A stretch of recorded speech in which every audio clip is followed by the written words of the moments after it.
Hey guys, a very warm welcome back to a brand new video of ours. Where today we're going to be discussing and talking about a topic which is very prominent but a very misunderstood and very overlooked topic, which happens to be the amount of rest you should be requiring in between your sets. Now first let us understand guys that there is a whole gamut of rest periods we can work with when it comes to our workout routine. But the thing we are going to be discussing today is how shorter rest periods catch up to longer rest periods and which one you should be focusing on and why. So without any further delay, let's dive down straight into the nuances of today's topic.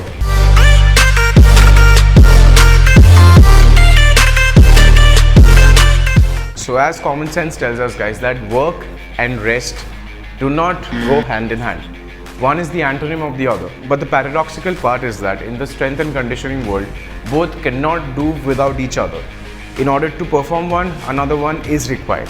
And today I'll be explaining why and how. So first and foremost, let us understand what exactly do I mean by rest when I say resting in between sets.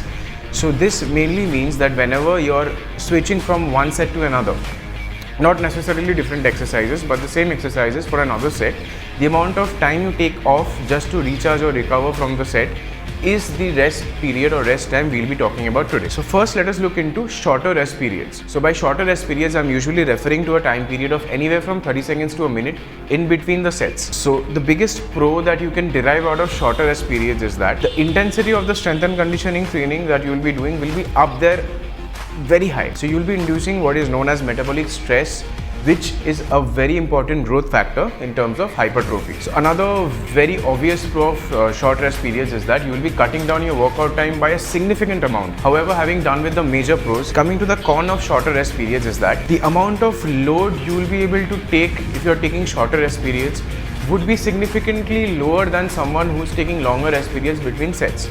The major reason is that the main system that is in use when you're lifting heavy, that is the phosphagen system, do not get adequate time to recover in order to put out that amount of contractile force that is required to lift heavy. Specifically when you're lifting extremely heavy, say anywhere upwards of 85% of your 1 rep max. Now this is where the major drawback of short rest periods come in.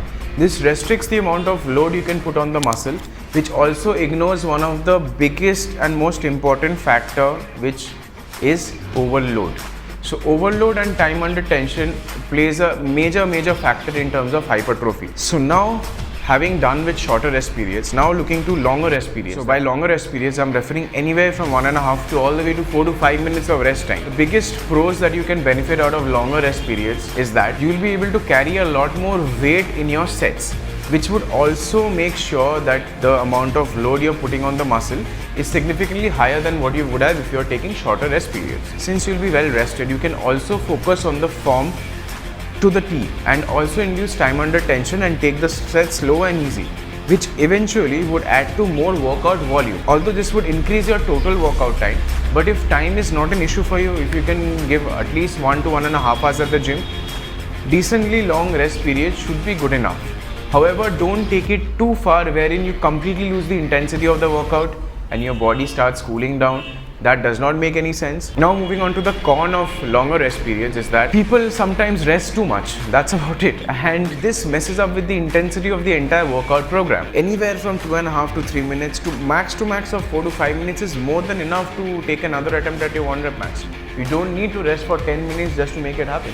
You're wasting your own time as well as you're compromising on your performance if you're doing so. Now coming to another con is that, like I said, longer rest periods do give you a more greater volume of workout, but at the expense of more time. But you have to keep in mind that your workout weights and your workout load should be that level so that longer rest periods can justify that. So now coming to the main conclusion, that how much rest should one be taking, like you and me, whenever it comes to a workout. If you're doing any sort of compound movements, which is recruiting a lot of muscle groups together, you can rest anywhere from 2 minutes to max up to 3 minutes if you're going decently heavy in it.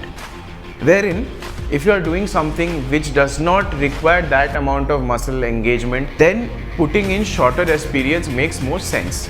That way you'll be getting the entire gamut of the hypertrophy chart, wherein you will be targeting your overload, your time under tension as well as your metabolic stress, thereby giving you a foolproof, entire holistic workout program and plan. I sincerely hope guys that the information you saw in this video was helpful enough in some sort of way and will add some value to your workout life. And if it does, don't forget to share it with your friends and family. So having said that guys, this is your coach Promit Shom signing off for the week. See you all again next week with another cool video.